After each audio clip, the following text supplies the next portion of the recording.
Olá, sejam muito bem-vindos ao IR Talks, o nosso bate-papo mensal com os principais profissionais de relações com investidores do Brasil. Hoje, para o nosso bate-papo, eu tenho o prazer enorme de trazer Aline de Souza Campos, gerente de relações com investidores da Aegea, empresa líder do setor de saneamento. Aline, muito obrigado pela sua participação aqui hoje. Imagina, eu que agradeço o convite, é uma honra participar dessa terceira temporada do IR Talks e ter a oportunidade de falar um pouco mais sobre mim, sobre a minha carreira e também sobre a IGEA. Legal, vamos lá. Antes da gente começar sobre a sua carreira, Aline, queria saber quem é a Aline atrás das cadeiras. Claro, bem, eu sou a Aline, eu sou mineira, moro no Rio de Janeiro há 10 anos, sou casada, tenho uma filha, a Olivia, que tem 8 meses, e eu amo viajar, é o que eu mais gosto de fazer. E me fala um pouquinho, Rio de Janeiro, a Egea tá onde? Aqui em São Paulo? Conta pra gente um pouco dessa dinâmica, Aline. Pois é, a IGEA está espalhada em 500 cidades, né, pelo Brasil, em 15 estados, mas a holding, a sede fica aqui em São Paulo, né.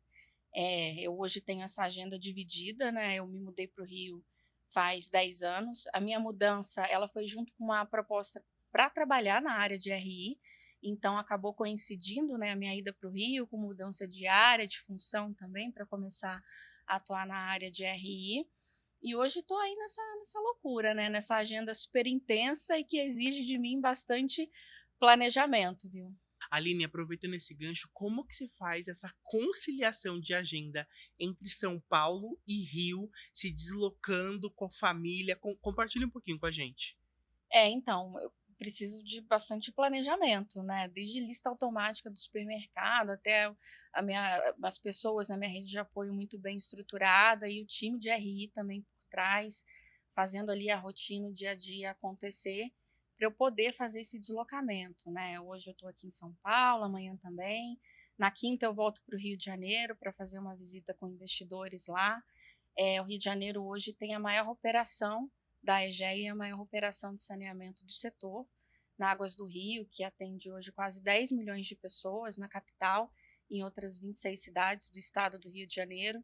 Então acaba que a agenda é bastante intensa lá, que é onde eu moro mesmo, né, com visitas, com reuniões. No ano passado, por exemplo, nós levamos mais de 200 pessoas para conhecer as operações do Rio de Janeiro, mais de 200 investidores, né. Então hoje tem essa bola aí dividida, na verdade estou onde a RGE precisar, né, é uma característica que está no DNA da empresa, né, essa questão da mobilidade. Eu e outros tantos colegas estamos aí percorrendo o Brasil, mundo afora, para fazer o que é preciso aí para melhorar o saneamento no país. Legal. E o time de RI fica todo lá no Rio ou uma parte aqui? Como que fica essa questão? Espalhado. A EGEA está em 500 cidades e o RI também está espalhado. Eu tenho hoje parte do time no interior de São Paulo, aqui na capital também.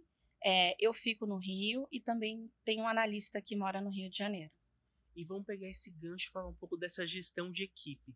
Como que é essa gestão de equipe hoje, totalmente dividida pelo país, ô Aline? Olha, tem sido tranquilo porque a empresa fornece as ferramentas que a gente precisa, né, para se comunicar, para estar sempre conectado. E a gente tem hoje no time pessoas muito bem alinhadas com o propósito da empresa, né. Eu acho que quando você está numa área que tem tanta exposição, igual a área de relações com investidores, é muito importante que as pessoas, né, estejam compradas no propósito da empresa, que elas estejam muito bem alinhadas ali à cultura da empresa, aos objetivos, né. Hoje eu acho que esse é o principal valor que a gente busca na hora de contratar, de compor uma pessoa para o time. Legal. E falando um pouquinho de carreira, Aline, você começou ali sua carreira como estagiária em tesouraria. Como foi chegar nessa sua cadeira hoje de gerente de RI? Então, eu comecei minha carreira na área financeira, no setor de tesouraria, percorri várias atividades dentro do financeiro, dentre elas a gestão do fluxo de caixa, que na época tinha uma meta corporativa, né, de acompanhar o caixa real versus orçado, que foi atingida e foi um trabalho que me deu bastante visibilidade. Eu trabalhava direto com a CFO, uma baita profissional aí do mercado de capitais, né. E aí, por causa desse trabalho, eu acabei recebendo um convite para fazer uma mudança de área e também de cidade, né, e de estado. Foi em 2014 quando eu me mudei para o Rio de Janeiro para assumir as funções na área de operações financeiras e relações com investidores. Então eu começo na área de RI, dividindo aí as tarefas, né, com operações financeiras, trabalhando na estruturação, principalmente de dívidas, de debêntures e cumprindo aí da parte do RI todas as obrigações necessárias para colocar esses papéis circulando no mercado. Então, fazendo material publicitário, prospecto, atualizar formulários de referência. E acabou que eu fui me apaixonando pela área de RI. Era tudo muito diferente para mim. E na época, né, 10 anos atrás, não tinha tanta oferta assim de curso, né, de formação em RI. Continua não tendo muita coisa, E, né? mas aí, enfim, a gente tem que se virar, né, tem que investir na carreira. Então, eu me associei na época ao Instituto Brasileiro de Relações com Investidores e comecei a participar de tudo que envolvia o mundo de RI. Então, eu ia em todos os encontros, todas as palestras, workshops, tanto no Rio quanto em São Paulo. Não é de hoje que eu venho sempre para São Paulo. E também, enfim, todos os eventos eu participava e fui refinando bastante essa parte técnica, né, do RI. Até que em 2020 eu senti que, putz, tá faltando eu melhorar a minha parte de comunicação. Eu gosto de me comunicar, eu gosto de ler, gosto de escrever, gosto de fazer reunião. E aí eu decidi que era hora de fazer um movimento de carreira. Então eu investi mais uma vez na minha carreira, eu contratei na época uma consultoria especializada para me preparar para fazer uma mudança, né, de função, de empresa, isso no final de 2020. Em 2021, ingressei na EGEA, que veio de encontro ao que eu precisava, assim, ao que eu queria para minha carreira. Então, eu lembro de, naquela questão do processo seletivo, de olhar o site da empresa, o site de RI, de ver lá no site da EGEA uma dezena de conferências que a empresa participava, uma agenda super intensa, e a empresa também crescendo, e o propósito também que a EGEA entrega no final do dia, né, para a sociedade, para o meio ambiente, é muito bacana. E então pensei, putz, é essa hora de fazer a minha movimentação, né? Então veio num timing perfeito para mim e hoje estou bem feliz nessa cadeira de gerente de RI da EGEA. E a gente pode dizer que de lá para cá, muita coisa mudou, Sim. né? No mercado, no RI. Como que você vê essas evoluções? Bastante coisa mudou, mas eu acho que dentre as principais, o que a gente vê é um número muito grande de investidores pessoa física, não só na bolsa, mas também nos papéis de dívida. Então, o profissional de RI hoje tem que lidar com um volume muito maior de demandas, de pedido de reunião, de call, de e-mail para responder. E esses investidores, eles têm procurado cada vez mais saber qual que é a alocação final desse investimento que ele está fazendo. Então, no final do dia, esse investimento, seja entrando no IPO, ou comprando uma ação na bolsa, ou entrando num papel de dívida, numa debênture, por exemplo, ele está se revertendo no quê? Tem uma preocupação hoje com a aplicação dos recursos. Na EGEA, por exemplo, a gente tem atualmente 13 bi de títulos nos mercados de capitais local e internacional com alocação ESG, né? ou com metas ESG, ou com alocação para projetos com destinação social e ambiental.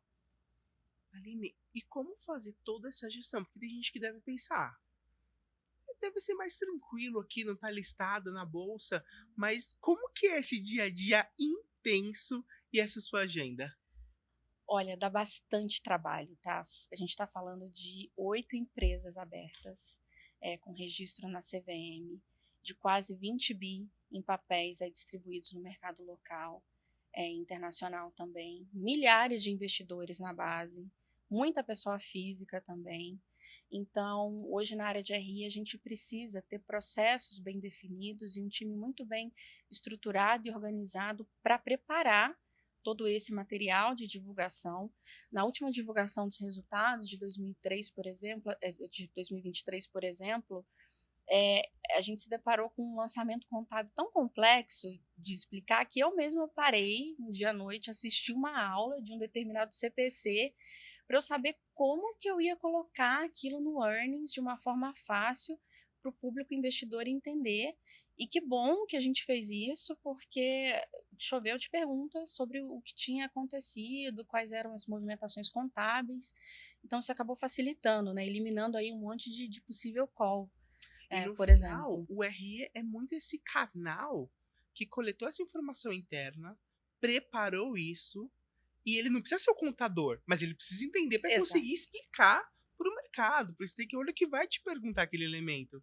E não tem como o profissional tá lá, ai, não sei, peraí, deixa eu. Você precisa saber ali o mínimo para conseguir passar essa informação para frente, né? Exato. A formação, a base de formação do RI é muito ampla, né? Então, o profissional ele precisa ter sempre essa vontade de continuar estudando, se aperfeiçoando e também ter um bom relacionamento, né? Conhecer pessoas que possam te ajudar, te salvar nesses momentos aí de sufoco, por exemplo. Salvando do sufoco, eu acho que vem muito dos skills dos profissionais de RI. É, Hoje, se você fosse elencar um pouco desses grandes skills hoje, você já comentou de comunicação, de alguns elementos. Quais outros você colocaria aqui nessa nossa conversa?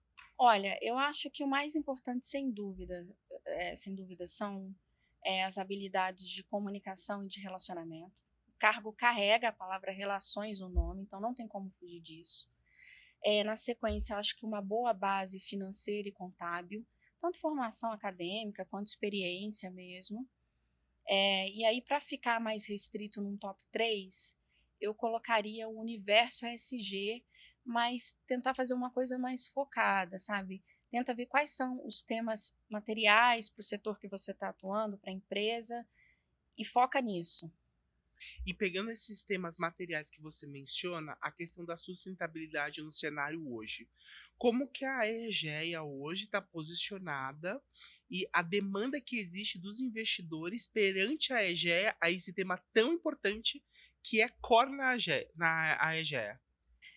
O produto final da empresa, né, ele já tem esse componente ESG muito forte, porque o que a empresa faz, né, através dos investimentos em saneamento? Ela leva água tratada para as pessoas, coleta e trata esgoto. Então, é mais saúde, mais qualidade de vida e recuperação ambiental, resumindo, né? Mas não é só isso, né? Na EGEA a gente tem uma preocupação muito grande em entregar além disso, mas sem fugir, de novo, dos temas que são importantes para os nossos negócios e para as pessoas que a gente atende. Então, dentro dessa esfera, acho importante comentar que em 2021, a área de RI, que coordena o comitê ESG da empresa, fez um diagnóstico profundo desses temas materiais e desenhou um roadmap com ações, né, dentro de temas que tinham espaço ainda para serem melhorados, né? E aí esse roadmap acabou se desdobrando, né, em plano de ação, em metas, e isso acabou coincidindo com uma provocação que nós tivemos, né, dos bancos e de investidores estrangeiros de fazer uma nova emissão de bonds no mercado. A companhia já estava programando essa emissão, mas por que não uma emissão com metas ESG, né? Então foi o que aconteceu no início de 2022. Toda essa movimentação, todos esses elementos ali com um time super preocupado e focado nessa grande, não só no nome, mas em realmente colocar em prática esses elementos ESG, né? Exato. Aline, e aproveitando esse gancho, todo o de ESG que a gente já comentou e já mencionou, como fica a questão ali de diversidade, que eu sei que dentro da EGEA vocês trabalham bastante esses elementos, né? Isso, diversidade é um tema estratégico para a companhia. Dentro desse trabalho, né, do comitê ESG, do diagnóstico e do roadmap, a gente viu espaço para melhoria. Acho que é importante falar que a EGEA tem um programa de diversidade, o Respeito da Autom, implementado há quase 10 anos. É um programa reconhecido, muito bem estruturado, e que busca ali o objetivo da empresa em relação à diversidade, que é refletir no seu quadro de colaboradores as mesmas características da população das cidades, dos locais que a IGEA opera. Então, dentro desse diagnóstico, a gente viu que precisava melhorar a diversidade nos cargos de liderança, que são os cargos que vão de gerente até o CEO, até o presidente da empresa. Então, nós definimos meta para aumentar a diversidade racial e de gênero nos cargos de liderança, um plano de ação para que essas metas sejam atingidas, e essas metas descem, né, aí para o bônus, né, dos executivos, dos diretores e dos gerentes. Todo mundo com cargo aí de gerente para cima precisa hoje na EGEA ter um plano de sucessão que foque no atingimento das metas de diversidade da companhia. Tá? Inclusive, falando sobre os aspectos ESG, teve um fato muito legal que aconteceu lá em 2022, que vale a pena ser lembrado, né? Que a EGEA realizou uma operação inédita e se tornou a primeira empresa do país a emitir bondes como meta de diversidade racial.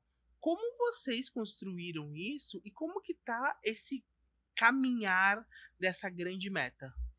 Então, como eu falei, isso foi uma construção dentro da estratégia ESG da empresa, né? É muito bacana, né, ter sido reconhecido como a primeira empresa a ter um compromisso formal de aumentar, né, a participação de negros nos cargos de liderança, de gerente para cima, ter sido também a primeira empresa do setor na América Latina a fazer uma emissão de bonds com metas ESG, mas isso tudo foi uma consequência de um trabalho que a empresa já vinha desenvolvendo, né? E como eu disse, a gente caminha para atingir essas metas em 2030. O compromisso é muito sério. Ele desceu como metas, né, dos diretores e dos gerentes, como eu falei, e ele também está atrelado aos juros desse bond. Se a gente não cumprir a meta, a dívida fica mais cara, né? Então, essa emissão, né, de bonds com as metas de sustentabilidade, incluindo as metas de diversidade, veio aí, né, para reforçar esse compromisso que a EGEA já tinha desenhado dentro da sua estratégia ESG. Aline, aproveitando esse elemento importante, que a gente já conversou bastante do earnings, da forma ESG, de toda essa importância do profissional de RI, como que você vê o uso das redes sociais? Olha, eu acho que, assim, principalmente quando a gente fala de uma empresa que tem uma base de investidores, pessoa física muito grande, onde estão as pessoas físicas, né? A grande massa está ali nas redes sociais. Então, acho que as empresas podem usar essas ferramentas, né, para o bem, para passar a imagem, para passar ali a mensagem final do produto que a empresa está entregando, né, para, de certa forma, acabar atraindo, né, um maior interesse do público na companhia em si. Né? Na EGEA, por exemplo, a companhia usa bastante as redes sociais, o Instagram, por exemplo, para trazer depoimento de clientes. Eu mesma, né, que acompanho de perto as redes da empresa, lembro uma vez que à noite eu abri o Instagram e vi o depoimento de uma senhora de 62 anos de idade, que mora numa comunidade que fica no bairro de Copacabana, no Rio de Janeiro, e que tinha tomado banho de chuveiro pela primeira vez na vida. Ela até então só tinha tomado banho com caneco, com balde, porque a casa dela, né, lá no morro, não tinha água encanada. Então, esse tipo de instrumento, né, no final do dia, mostra, né, para o grande público o que, que essa empresa faz, né, qual que é o produto final dela no fim do dia. Então, isso eu acho bastante interessante. Né? Falando especificamente de RI, existem alguns instrumentos, algumas mídias que a gente pode desenvolver para esses meios, como, por exemplo, vídeo de divulgação de resultados que a gente faz na EGEA e posta no LinkedIn, que também não deixa de ser uma rede social, né? Mas a gente tem que sempre lembrar que o nosso mercado é regulado, né? Então, tem que sempre lembrar aí que a gente tem regras da CVM para seguir, canais oficiais para divulgar as informações oficiais da companhia. Legal. E agora temos aquela pergunta bônus sobre comunicação financeira aqui. Para quem ainda não sabe, nessa temporada selecionamos alguns dos nossos integrantes para fazer uma pergunta sobre comunicação para os nossos convidados. Então vamos lá. A pergunta de hoje é: vamos lá, Aline, tá preparada? Sim. Se uma mudança significativa na liderança da empresa ocorresse inesperadamente, como que você garantiria uma transição suave e que os investidores entendessem o que estivesse acontecendo na companhia? Olha, eu acho que enquanto profissional de RI, né, a gente, mesmo não passando por determinadas situações ainda na carreira, a gente tem acesso a bastante informação, né? Então, numa situação dessas, o profissional ele poderia por exemplo, acessar o site da CVM, buscar outros exemplos com outras empresas, porque isso com certeza já aconteceu antes, a sua empresa não vai ser a primeira nem a última a passar por esse tipo de situação. Então, busca exemplos, tenta ver como isso reverberou com o público investidor, se a CVM mandou ofício pedindo esclarecimento adicional, por exemplo, porque isso costuma acontecer. Busca ali na sua ferramenta IRM quais são as possíveis perguntas e de quais investidores poderão surgir e leva esses pontos todos para a mesa, né, para junto com a pessoa que vai assinar esse fato relevante, provavelmente, para que vocês possam construir, né, um comunicado claro, objetivo e que enderece aí as principais preocupações dos investidores na medida do possível também, né? É importante entender um pouco a estratégia da companhia, se quer ser um pouco mais concisa e atendendo as dúvidas depois de forma pontual, ou se quer fazer uma comunicação mais ampla e tentar endereçar aí a maioria das questões, né? Existem algumas possibilidades, mas eu acho que o principal é isso, é trazer os elementos para a mesa e junto aí com a pessoa que vai assinar esse fato relevante, tentar construir o melhor documento possível para a sua realidade. Legal. E aproveitando, a gente falou muito ali da companhia. E agora me veio aqui uma outra situação, Aline.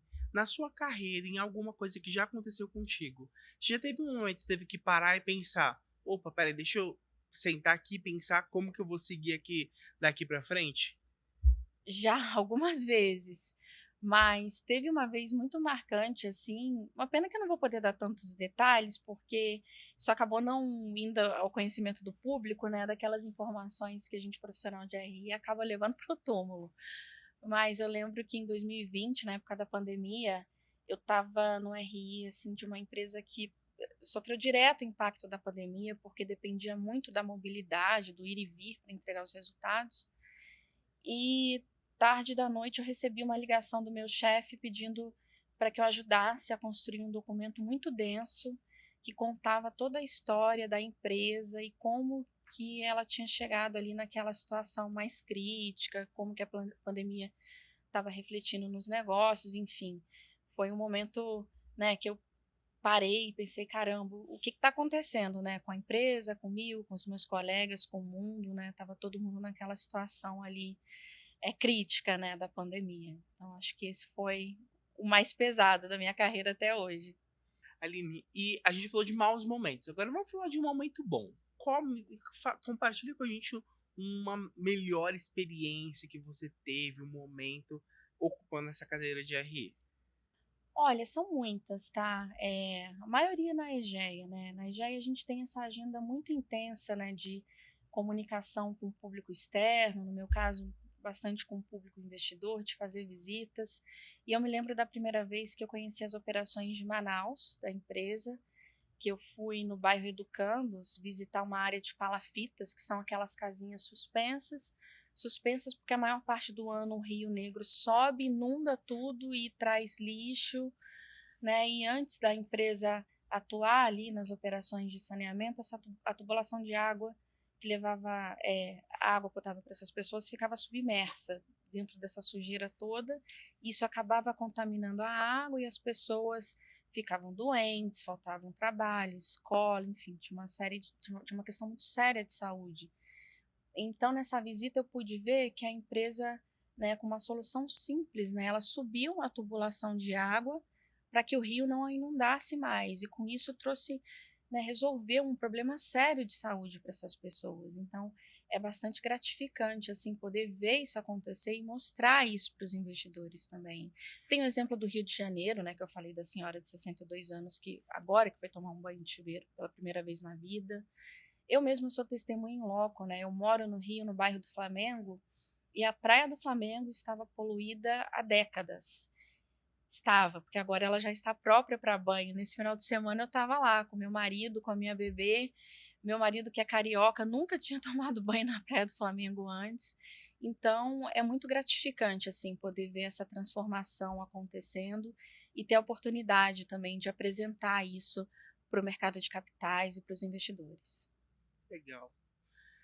Aline, incríveis os pontos aqui. E caminhando aqui para o final, se você pudesse comparar o seu trabalho de RI com um personagem, quem que seria, Aline? Pode ser um meme? Pode. É um dos memes da Gisele Bündchen. Ela tá no backstage de um desfile, sendo maquiada, tendo o cabelo ali feito, até que um repórter pergunta para ela como seriam as próximas semanas. E ela fala: olha, eu tô aqui em São Paulo, aí eu vou para Nova York, aí eu vou para Paris, faço a semana de moda, subo para Londres para desfilar lá também. Aí eu faço Milão, volto para Nova York, aí volto para Paris para fazer alta costura, enfim. Eu acho que seria isso, não essa a minha realidade, assim, não com tanto glamour, né, mas a de muitos profissionais hoje na EGEA. A gente está o tempo todo se deslocando, né. Essa semana, por exemplo, eu estou aqui em São Paulo, capital, gravando com você o programa. Amanhã tem a conferência do BTG aqui também, com a agenda lotada. Depois de amanhã, visita no Rio de Janeiro, cedinho, começando às 7 da manhã. Semana que vem, 3 dias no interior de São Paulo, e depois eu volto para a capital. E aí, na semana seguinte, tem agenda em Nova York, tem conferência, tem a EGEA Day. Então, enfim, a gente, né, profissionais hoje que atuam na EGEA, não só na área de RI, está o tempo todo aí se deslocando, percorrendo o Brasil, o mundo, né, apresentando os negócios da empresa, para buscar aí os recursos, né, no meu caso, dinheiro que a gente precisa para continuar investindo na transformação do saneamento no Brasil. Muito legal. Vamos lá, agora vamos pro nosso último quadro, que é o nosso bate-bola, que eu faço algumas perguntas e a Aline responde com o que vier na cabeça, tá, Aline? Não Tá tem bem, certo e errado. combinado. Vamos lá. Um hobby. Olha, não tenho nada muito específico, né? Como eu disse, eu amo viajar. Tirando viagem, assim, para mim tudo tá bom. Ficar em casa com meu marido, tomando um vinho, tá ótimo. Passear na praia com a minha filha também amo. Acho que hoje são as coisas que eu mais gosto de fazer, viu? Passear com a minha filha final de semana e tomar um vinho em casa com meu marido. Legal. Uma rede social. Eu uso bastante o Instagram. Eu acho que é a que eu mais uso, assim, que eu mais gosto. Uma compra online. Ai, todas. É difícil fazer alguma compra em loja física. Até o mercado eu tenho a lista pronta lá que entrega toda semana. Tudo online. Compartilhei aqui que aplicativo que é. É um shopper? O que é esse aplicativo de O compra? aplicativo do próprio mercado. Maravilhoso, É. maravilhoso. Vou começar a fazer isso também. Um lugar de férias. Ai, pode ser o próximo? Eu vou repetir um destino. Eu vou para a França.